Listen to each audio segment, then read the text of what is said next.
This man had just woken up in the morning when suddenly a group of people tried to attack him. But he had already memorized every move of his enemies and defeated them with ease. While making coffee, a helicopter suddenly opened fire on him.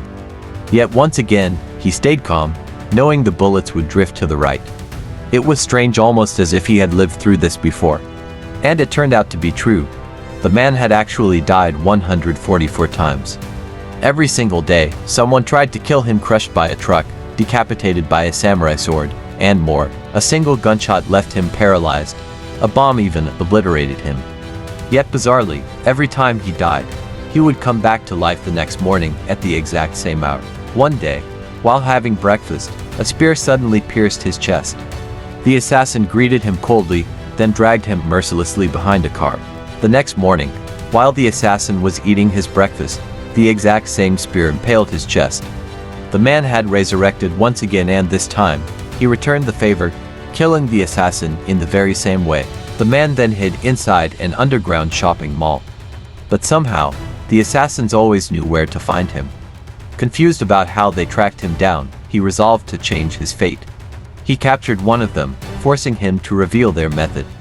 But even under threat of death, the assassin remained silent, so he decided to investigate himself. Stripping off his clothes, he checked his entire body but found nothing. Then he asked an old friend for advice. The friend told him, trackers can be hidden inside teeth. Suddenly he remembered getting a dental implant recently.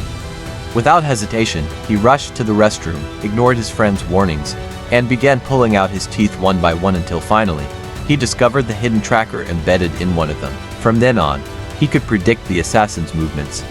On his next resurrection, he used the tracker tooth as bait. Luring them into a trap, he ambushed and killed them one by one. After wiping out the henchmen, it was time to face the boss. The boss was inside a physics research facility. Disguised as a soldier, he slipped past the cameras. At last, he reached the boss's office. But waiting for him was a woman armed with a long blade. He fired, but she was too fast, dodging and then decapitating him in one swift strike. On his 152nd resurrection, he carried a light machine gun. But even with relentless fire, she managed to stab his stomach and behead him again. On the 153rd resurrection, he tried a long-barreled rifle. Yet once more, he missed, and his head rolled to the ground.